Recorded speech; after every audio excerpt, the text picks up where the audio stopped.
I saw Chloe again after she'd been missing for 5 years at my best friend's wedding. She was the bride, and I was the best man. My friend Leo pulled me aside, grinning to share the story of how they fell in love.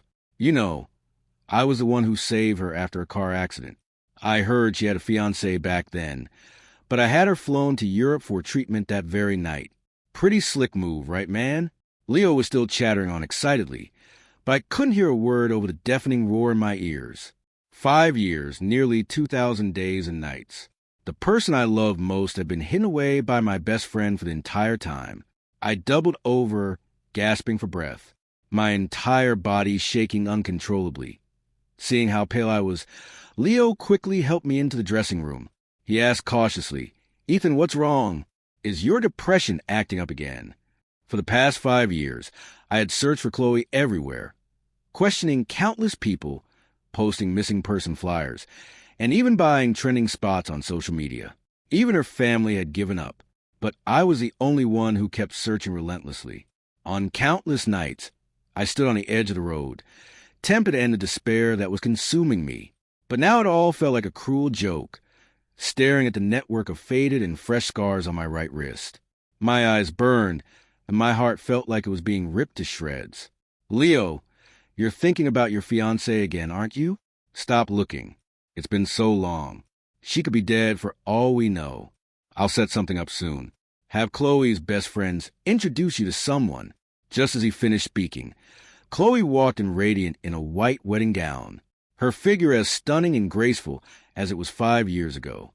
Our eyes met, but she just gave me a flat, indifferent glance before walking over to adjust Leo's bow tie. Her bridesmaids followed her, the same group of friends from before, most of whom I recognized. When they saw me, their expressions were a mixture of pity and unspoken words. A moment ago, I could have told myself she had amnesia and didn't remember me, but the presence of her friends confirmed it. She hadn't forgotten. She remembered everything. She just didn't love me anymore. Leo quickly said, "Honey, tell your friends to stick around tonight. We're going to have a great time." He then shot me a meaningful look. Chloe gave a casual nod, not deigning to look at me again. It was as if we were complete strangers. I slowly closed my eyes, my heart feeling as if it had been brutally squeezed, then ripped out and thrown into a fire. I had never felt such agony. I desperately needed an outlet for the madness clawing at me from the inside. I shot up and ran to the restroom, slamming my head against the wall with a sickening thud. Blood immediately started to trickle down my forehead. My body swayed, my vision blurred, and I slid down the wall, a searing pain shooting through my core. I repeatedly banged the back of my head against the wall, as if the physical pain was the only thing that could offer a moment's release. It hurt so much. It just hurt so much. I curled into a ball as a tight, crushing pain seized my chest. Then I let out a soft, broken laugh. "Chloe, so you really don't want me anymore."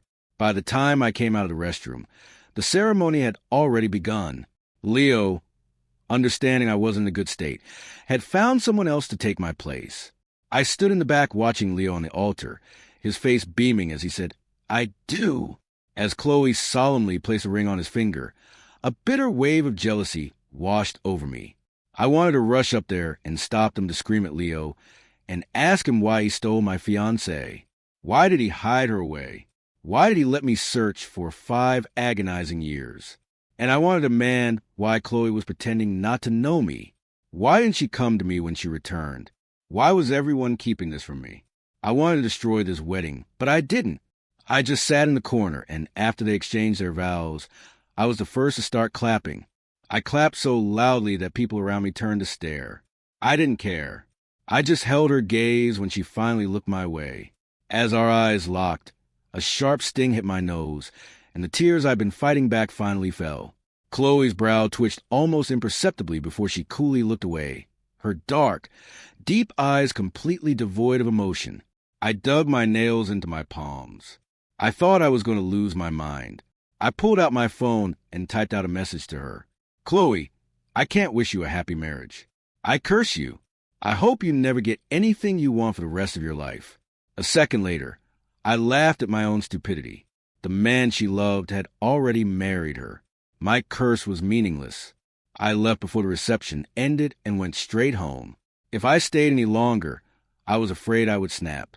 3 years ago, when all leads on Chloe went cold again, I tried to kill myself. Unfortunately, I failed. My neighbor found me and got me to the hospital. When I woke up, Chloe's mother, Mrs. Miller, was holding my hand, her eyes filled with tears, begging me to live on for her sake. But a world without Chloe was just too painful. We met when we were 6, started dating in high school, and right after college graduation, we had an appointment at the courthouse to get our marriage license. But she got into a car accident on her way there, and then she vanished. I made endless trips to the police station and questioned every single person at the accident scene. No one saw anything. Now she was back, but she no longer loved me. I drifted into a heavy sleep and checked my phone the moment I woke up. There were missed calls from Leo and a comforting text from Mrs. Miller, and one stark reply from Chloe. It was a single cold word. Piss off. I laughed bitterly. My years of devotion, which I thought meant something, were just a joke to her. I completely shut myself away, and the insomnia returned night after night. My hair started falling out in clumps. I didn't leave my apartment for 10 days, and the weight just melted off me. My already lean frame became skeletal. It went on until Leo, unable to reach me, showed up at my door with Chloe in tow. I hadn't showered in 10 days, and I knew I smelled, but Leo didn't seem to care. He rushed in, hugged me, and tried to drag me toward the hospital. I knew what he was afraid of. I pulled my arm away, my expression blank. "I'm fine, thanks," I said, my voice polite but distant. I didn't know how to face Leo, whether with resentment or acceptance. I couldn't do either, so my instinct was to push him away. He brushed off my sudden coldness, chalking it up to a bad mood. Leo let out a huge sigh of relief. "Can you please answer your phone from now on? It's not just a paperweight. You know, I was worried sick about you. Starting today, my wife and I are moving in to stay with you. We'll take care of you until you're back on your feet. No arguments. It's non-negotiable." His expression was serious, his tone firm. He had a bright, warm, and infectious personality that was hard to dislike. So it was no wonder Chloe had fallen for him. I glanced at the figure standing behind him. Chloe's gaze was glacial, her eyes narrowing as if she were looking at a complete stranger. Even though she was cold as ice, even though she felt a million miles away, I still craved any trace of warmth from her. Even if it wasn't meant for me, just to be able to see her for one more day, one more minute, even one more second. I don't know if I was giving in to Leo's concern or to my own selfish desires. I let them move in. This apartment was supposed to be our home, Chloe's, and mine. After we got married, after she disappeared, I had decorated it exactly to her taste, arranging the furniture just the way she would have liked. Leo's eyes widened. "Wow, Ethan, your taste is unique. Why is everything so dark? It's all black and gray. It feels really oppressive. There's no color at all, just black and gray." Because my world had lost all its light, I said quietly. Because my fiancé liked it this way, Leo said disapprovingly. "You should have your own opinions, too, man. Why let her decide everything for our place?" My wife let me handle the decor. Super cozy. I even have her wearing pink pajamas every day. I looked down, a memory surfacing. When we first moved in together, I had a thing for pink. I bought pink sheets, pink cups, pink toothbrushes, pink everything. I even bought her pink pajamas. But she never wore them. Same with the sheets. She made me sleep on the floor rather than sleep in the pink bed. I eventually had to change them, and only then would she get back in bed. I stiffened, and in a masochistic way, I had to ask, "Really? Does she make you sleep on the floor?" Leo scoffed, glancing sideways at Chloe. She wouldn't dare. Now she even wears the pink cartoon pajamas I bought for her. A flicker of embarrassment crossed Chloe's face. She lightly tapped him on the head, trying to get him to stop. "What's wrong with pink sheets? If your fiancé made you sleep on the floor over that, it just means she didn't love you enough. And to think you spent all those years looking for her. What a user." After a long silence, I had to agree with him. "You're right. Maybe she really didn't love me enough." As I said it, I felt Chloe's gaze linger on me for a brief moment. Her voice was chilling. In that case, Mr. Hayes, you should know when to back off. Stop disturbing other people's lives. If you could, it would be best if you disappear from her life forever. Your self-pity is just pathetic and makes people sick. Chloe's words were raw and cruel. Self-pity. So that's all it was. I was just feeling sorry for myself. My eyes welled up, my voice trembling. You seem to know her so well. Is that because you're both the same kind of person? You both like to disappear to make people wait to drain every last drop of hope from them, without so much as an apology. And then you have the nerve to call it self-pity. All I wanted was an explanation. Do my 5 years just get brushed aside like they were nothing? Chloe's face hardened, her own temper flaring. No one made you wait. Love and hate are choices. You chose to wait.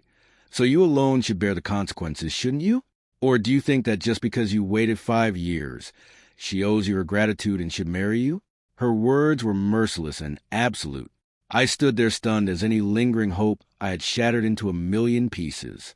Tears streamed down my face. Chloe's words were like a dagger, twisting my gut with every syllable. She was right. Love and hate are choices. No one forced me.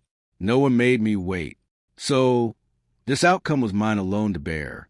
The love I once thought was unbreakable had now vanished into thin air. Leo, sensing the escalating tension, quickly stepped in to play peacemaker, pulling Chloe into the bedroom. I could just make out the sound of his warning voice. Are you trying to start a fight? You know Ethan's not in a good place. Why would you talk to him like that? Don't provoke him anymore. You hear me? Chloe scoffed, her voice dripping with sarcasm. He's just putting on a show. I stood there in a daze, silent for a long time. The cut on my forehead throbbed as if mocking my foolish devotion. After that argument, I rarely saw Chloe. She was probably avoiding me on purpose. We lived under the same roof for 2 weeks, and I could count the number of times we ran into each other on one hand. I grew more withdrawn, spending most of my time alone in my room. Leo often sat with me, cooking different things every day and making sure I took my medication. I selfishly wished he wouldn't be so good to me. His kindness made me feel guilty for even wanting to fight for her. It made me feel like some pathetic homewrecker, secretly lusting after my best friend's wife. But how could I just accept it? I was jealous when Chloe smiled at him when she was kind to him. I wanted to claw my own eyes out. I even had the despicable thought that it would have been better if she had died out there. At least then I could have held on to my illusions. I started spending more time in the living room just so I could catch a glimpse of her when she came home. But it was like she knew and she stopped coming over for days. I couldn't help but ask Leo, "Where is she?" He was on the couch texting with a sweet smile on his face. She's been out of the country for the last 3 years, right? She's got a lot to catch up on at work, so she won't be coming by for a while. I froze, asking in disbelief. Chloe came back 3 years ago. Why didn't I know? Yeah, to plan our wedding. I opened my mouth to speak, but no words came out. My eyes felt lifeless. The words echoed in my numb mind. She came back. She came back. A chill ran through me. I wanted to scream, but all that escaped was a strangled gasp. Leo's words were like a vicious slap across my face. The next moment, he jumped up excitedly. "Ethan, quick, get changed. We're going to the Crescent right now. My wife wants me to introduce you to someone." I just saw her picture. She's absolutely gorgeous. He pulled me into my room and quickly helped me change and fix my hair. I let him do it because I wanted to see Chloe. When we got there, Leo immediately sat down next to Chloe and shot me a look, encouraging me to be bold. I didn't say a word, just quietly found a seat. From this angle, I could see Chloe's every move. I watched as her lips curled into a smile at something Leo whispered, and in the dim light, her long fingers idly traced the small of his back. Leo let out a soft yelp and started playfully wrestling with her. And then Chloe cooped his face and kissed him deeply. They kissed passionately, and I had to quickly look away, unable to watch any longer. My hands, hidden from view, clenched into tight fists. I lowered my head as a sob escaped my lips, and the tears started to flow. Felt like my last line of defense had finally crumbled. Chloe was the one who had abruptly walked away from our relationship, but I was the one left trapped inside its ruins. I felt a sudden pang of relief that the lights were dim, so no one could see my humiliation. I turned to look away, and my eyes unexpectedly met a pair of amused ones. Maya Vance was smiling, her voice a lazy, playful drawl. "Well, hello there, neighbor, the one who likes to play with razors in the bathtub." My eye twitched. She was the one who had broken down my door 3 years ago, got me to the hospital, and then stayed by my side for a week. But her words were always laced with sarcasm, which had always dampened my gratitude. Since then, we'd never spoken, not even when we ran into each other in the elevator. Maya continued, "Tisk, we've been neighbors for over 4 years, and you're going to pretend you don't know me." I frowned. "No, I didn't, and thank you for what you did." A smirk played on her lips, and she raised an eyebrow, lowering her voice to match mine. "Wow, you've got some memory. Took you 3 years to remember to say thanks. I wonder how much interest has accrued by now. So, how are you going to thank me?" Maya slid closer, her long leg and its short skirt pressing against mine. I could feel the warmth of her skin. Her voice was a low purr. "How about you cry on my shoulder? I can collect a little interest that way." My eyelashes fluttered. I didn't want to deal with her. I glanced over at Chloe and saw that she was watching me. Her dark eyes held a barely concealed sneer. I looked down and gave a bitter smile. Is this what you want to get rid of me? So, she was pushing me on to someone else. I mocked my own foolishness for ever holding out hope. The answer was obvious. What was I even hoping for anymore? This absurd setup was what it took to finally break my 5-year obsession. After the party, Chloe tossed me a hotel key card for the penthouse suite. A contemptuous smirk played on her lips. "You've been lonely for so long. Go blow off some steam tonight. Maya's in great shape. I'm sure she'll satisfy you." She leaned in close, her voice dropping to a low whisper. "But I wonder, does she know how to touch you?" I stared at her, holding her gaze for a long time. "Chloe, I give up. If this is what you want, then fine." I took the key card, went up to the penthouse, and let myself into Maya's room. She was leaning against the headboard, eyeing me. "So, she's the one you've been looking for 5 years. I was a little surprised, but then again, I wasn't. Everyone in our social circle knew I'd been searching for Chloe for 5 years. It wasn't strange that Maya had heard about it. Yeah, Maya irritably stubbed out her cigarette. "So, she's the reason you're such a wreck." I frowned. "What's wrong with how I look?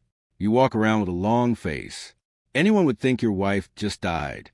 For once, I agreed with her. "Yeah, she did." Maya let out a small, humorless laugh, her gaze casual, but for a moment, there was a flicker of seriousness in her eyes. "Ethan, I'm no damsel in distress. You can lean on me. You can use me as a lifeline.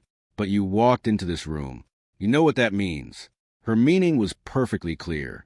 I nodded and moved on to her, letting her guide me until we both climaxed. I had been suppressing everything for so long. Seeing her at the wedding, hearing that Leo had kept her away for 5 years, knowing she had come back 3 years ago and just let me continue to wallow in despair, I had already lost my mind. I let go completely, spending 3 days and 3 nights holed up in that hotel with Maya. I asked myself, did I still love her? Did I still miss her? The answer was yes, I loved her, but I was done waiting for her. On the 4th day, Maya and I got dressed and went back to our respective apartments. When Leo saw me, he excitedly rushed over asking for all the details. Maya was very creative. Over those 3 days, she had left a mark all over me. I had been a willing participant, and my body was covered in bruises and love bites. Leo's eyes widened. Holy crap, I knew she was wild, but I didn't know she was that wild. Is there any part of you she didn't mark up? I didn't say anything, but I could feel a cold, intense gaze on me. I smirked inwardly and met Chloe's sharp gaze with a defiant smile. I said to Leo, "Thank your wife for me. Thank her for finally killing any hope I had left." With that, I walked back to my room. As I passed the living room, Chloe shot to her feet, a flicker of jealous fire in her dark eyes.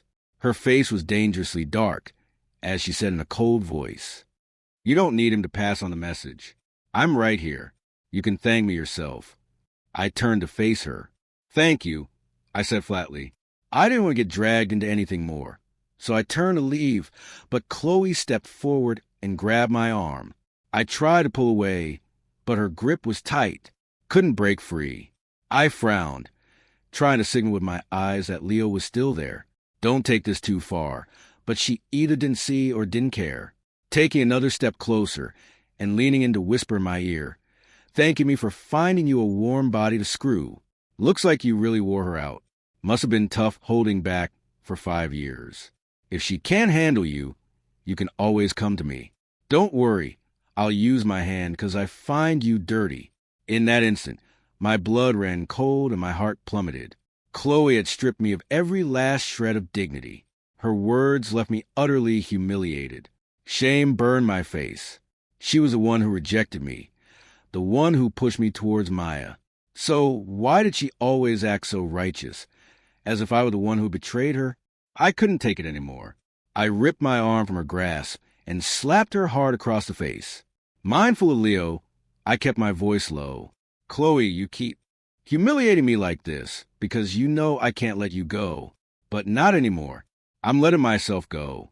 Seeing me hit Chloe, Leo rushed over and got between us, his voice sharp. Ethan, what the hell are you doing hitting my wife? Looking at Leo's defensive stance, I felt a wave of exhaustion. I turned and went back to my room, but I could still faintly hear him questioning her. I told you not to provoke him. He's been on edge lately. What did you say to him? And why were you so close to him? Chloe didn't answer, her eyes fixed on my back as I walked away. Because I had hit Chloe, Leo gave me the cold shoulder for days. My feelings for him were complicated. He was my best friend. He was the one who had talked me down on countless nights when I wanted to end it all. He would stay up all night comforting me. And when he worried I'd do something stupid, he'd even have someone check on me. On the surface, he had done nothing wrong. But in reality, he had hurt me more than anyone. My 5 years of hell, my despair, my helplessness, it was all because of him. Because he wanted Chloe. He took her away from me for 5 whole years. He inserted himself between us, knowing full well she had a fiancé. So, in the end, who was the real intruder? I'm not a magnanimous person. Couldn't wish him well. I didn't want to be a third wheel in my own home anymore. So, the next time Leo started making passive-aggressive comments about me hitting Chloe, I cut him off. You two should move out. Leo was stunned for a moment. Then he exploded. You're kicking me out just because I called you out. I've been taking care of you for days for nothing. You were the one who hit my wife, which was wrong, and I was trying to let it go, and now you're pushing your luck. Ethan, is your damn depression just never going to get better? You deserve to be depressed. You deserve to have your fiancé leave you. Hell, no woman would be able to stand being with you. I didn't say anything. Just let him vent. It was good that he was yelling at me. It erased the last of the guilt I felt. I waited until he was finished, then said quietly, Leo, we shouldn't see each other anymore. Please move out today. Without waiting for a reply, I walked out and went next door. It was pathetic, really.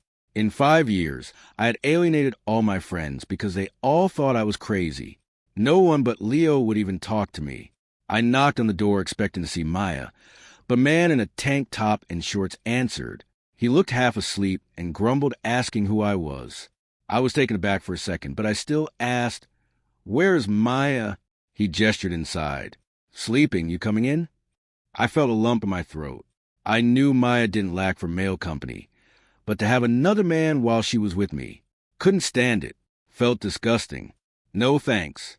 I hurried downstairs. I had the miserable realization that I had nowhere to go. During the 5 years I searched for Chloe, my parents begged me to give up. I refused. So they washed their hand to me, and my only home now contained 2 people I couldn't bear to see. My phone kept ringing. A glance showed most of the calls were from Leo. There was 1 from Maya. 2. I didn't want to answer. I opened iMessage. Leo had sent me several 60-second voice memos.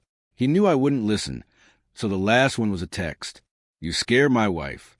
Come back and apologize, and maybe I'll forgive you. He was offering an olive branch, but I didn't want to take it. After a moment, I calmly typed my reply.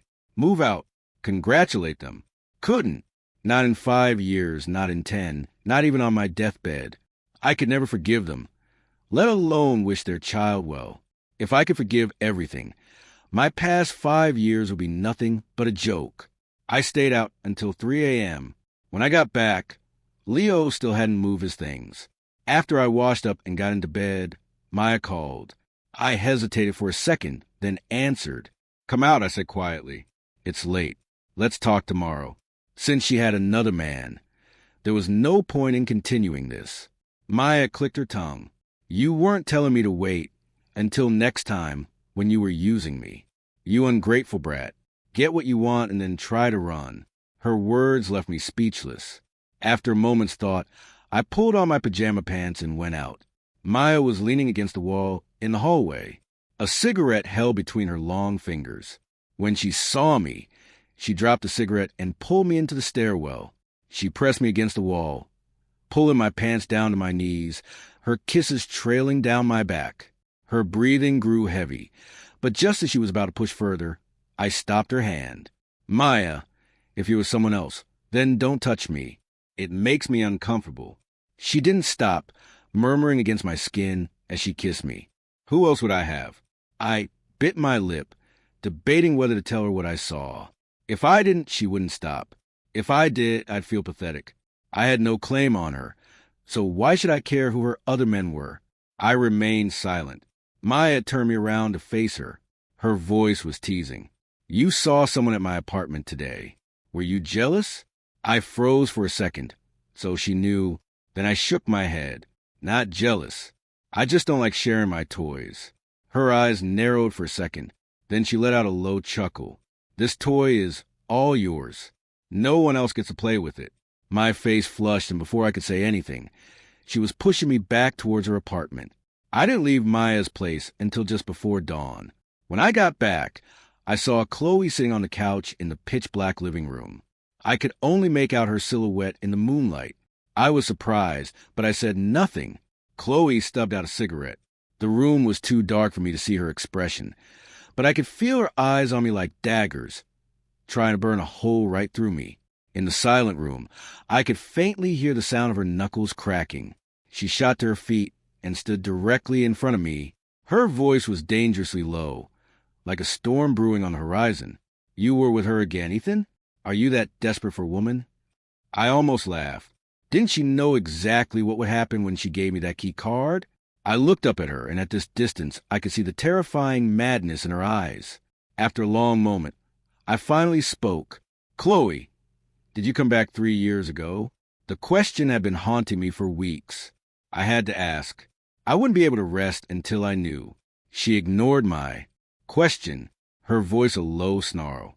I asked if you were with her again. Are you that desperate? Would it kill you to go without a woman? Don't you understand? Just because I married Leo doesn't mean I stopped loving you. If you wanted someone, you could have come to me. I would have taken care of you. Why do you keep going to Maya? With that, she shoved me down onto the couch and climbed on top of me. My eyes widened, but before I could say a word, her mouth was on mine in a bruising kiss. I tried to push her off, but Chloe grabbed my side, digging her fingers in so hard that my toes curled in pain. She kissed me desperately, but I kept my lips sealed, refusing to let her in. She was insane. Leo was asleep in the next room. If he opened his door, he would see this. And Chloe didn't seem to care in the slightest.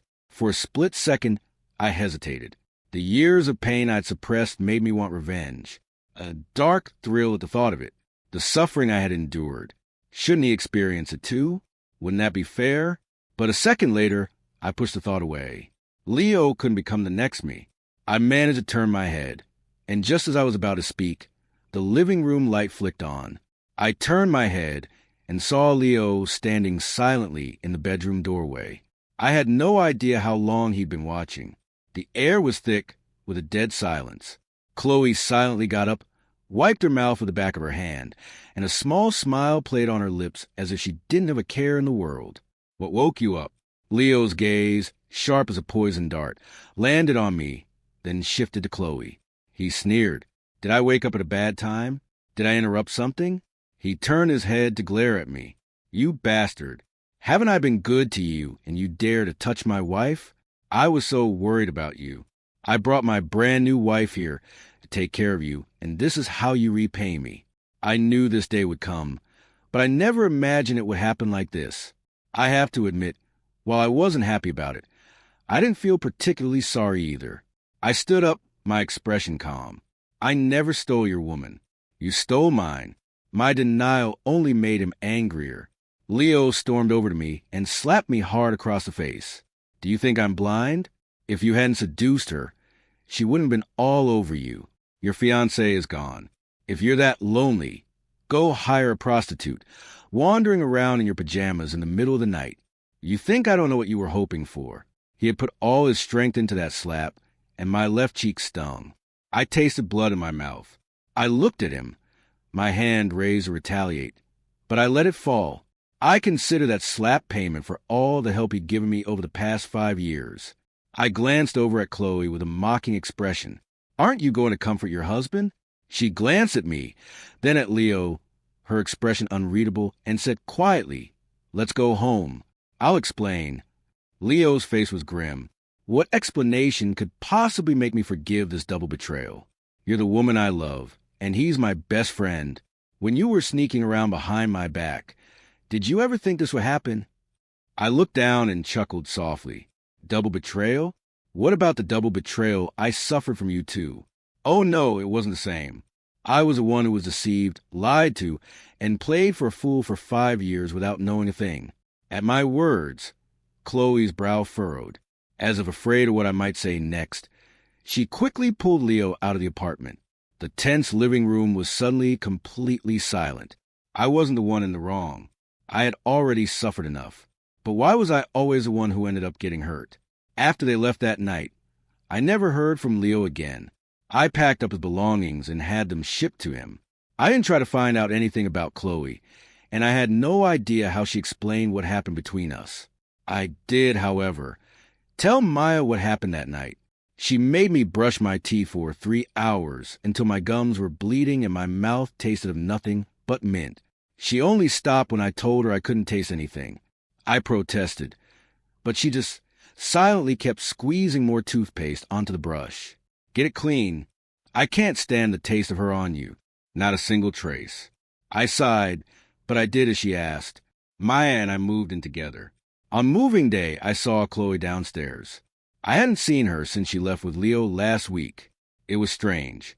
I hadn't been able to forget her for 5 years. But this past week, I hadn't thought of her once. I looked at her. Her eyes were slightly red, a mixture of resentment and resignation. Chloe's voice was back 3 years ago. I tried to call you, but Maya answered your phone. Ethan, in that moment, I hated you. I had only been gone for 2 years, and you had already moved on. So I left again. When I saw you at the wedding, I felt a sudden vindictive pleasure. So I married Leo. I lowered my eyes and said quietly, Do you want to know why she was the one who answered my phone 3 years ago? She stared at me, her throat tight, waiting for my answer. I looked right at her and said, enunciating every word, I had severe depression. I tried to kill myself because I couldn't find you. I slipped my wrist in the bathtub. I wanted to be with you. Maya was the one who found me and got me to the hospital. I was there for 10 days. Chloe stared at me, her face a mask of disbelief, her body trembling slightly. After a long moment, she opened her mouth, but no words came out, only a choked sob. Ethan, will you wait for me again? I'm pregnant. He saved my life. I can't leave him now. Wait for me after the baby is born. I'll divorce him, and I'll make it all up to you. Okay. I smiled and shook my head. No, Chloe, we're in the past. I'm starting to move on. I hope I never see you again. Chloe, it was too late. If you had just looked at me at the wedding, if you had just asked me how I was doing, I would have waited for you without a second thought. But not anymore. Chloe left, and as I had wished, I never saw her again. Maya said my old apartment had bad vibes and insisted I move into her private house in the hills. I asked her why. She had just thrown all of my antidepressants into the trash. She just raised an eyebrow, a roguish glint in her eye. It was too dark there. Nothing good can grow in the dark. Ethan, when you're with me, you don't need this crap. Seeing the faint smile on her lips, I played along. What if I have an episode? Maya's smile widened.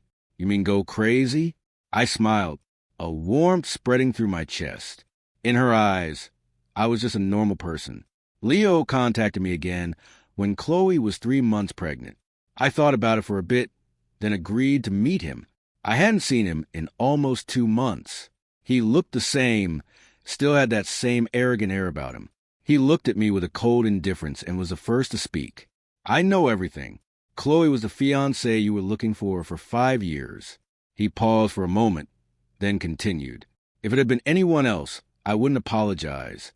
It would have been their fault for not being able to hold on to their woman. I just fought for what I wanted. I don't think I did anything wrong, but it was you, Ethan. I don't want to apologize to you. I stole your fiancé without knowing it. I know what I did was wrong, but if I don't get your forgiveness, Chloe won't have anything to do with me. I slowly looked up at him, my gaze steady. Your problems have nothing to do with me. Leo clenched his fists, and for the first time, his voice softened. Ethan, I'm sorry. I love her, and my child needs a mother. Even knowing your history, I still don't want to leave her. I save her life. As long as I don't ask for a divorce, she'll never leave me. For the sake of the help I gave you over those 5 years, please just forgive me. I didn't say anything, just looked at him for a long time. The Leo the first remembered was passionate and cheerful, fiercely loyal, someone who loved and hated with his whole heart. He never begged anyone for anything. This was the first time, because of Chloe, he was humbling himself.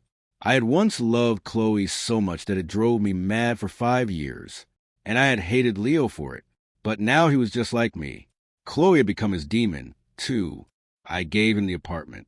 I had decorated in the style Chloe loved, and I didn't need it anymore. I told him to consider it a gift for their child. Forgive him? I don't think I ever could. A year later, Maya and I got married. The day we went to the courthouse, the weather was perfect. It was a 30-minute drive, but she managed to make it take an hour and a half. I wanted to yell at her several times, but I held my tongue. At the courthouse, the 10-minute process of filling out the paperwork somehow took her nearly 30 minutes. I finally snapped, if you don't want to do this, then let's just go. Maya's lips thinned. Tieske, who do you think I'm doing this for? I was trying to make it a memorable experience for you, and I'd get yelled at for it. I took a deep breath and let her have her way. When we walked out of the courthouse, I was holding our marriage certificate. I felt a moment of deja vu. The last time I had been here, I had received the news of Chloe's accident. 6 years later, I was back marrying someone else. 2 years later, we had a daughter. Maya adored her. We named her Willow. I once asked her if there was a story behind the name. She looked at me for a long time, then said playfully, "It means I'll always want you." I smiled. "Yeah, I'll always want you."